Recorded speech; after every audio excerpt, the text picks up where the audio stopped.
Ni mashabiki wa Simba Sports Club wakiwa wanatoka katika dimba la Benjamin Mkapa mara baada ya kumalizika kwa mchezo wa marudiano ligi ya mabingwa Afrika, Simba Sports Club dhidi ya Nsingizini Hotspurs.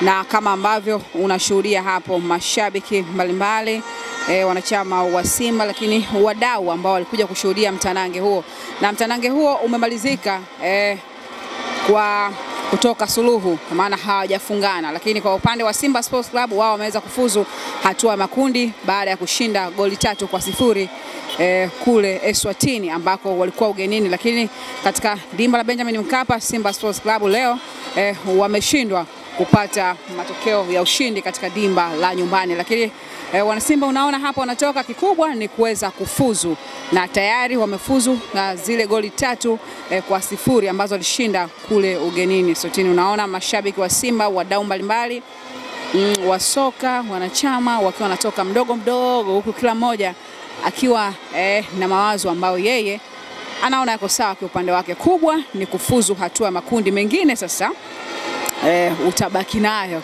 kuweza kujiuliza ni vipi timu imechezaje na mambo yakoje. Imani kubwa hatua makundi mambo yatakwenda vipi. Na sisi ni Kishai TV, tulikopo hapa kabla ya kuanza kwa mtanange, lakini mtanange umemalizika na tutapata wasaa pia kuweza kuzungumza na mashabiki na wadau mbalimbali ambao wameweza kujitokeza katika mchezo huu, waweze kutuambia maoni yao ni yapi na imani kubwa kwa hatua ya makundi itakuwaje. Mimi ni Jenny Kishai na leo nyuma ya kamera ni Pido Montana.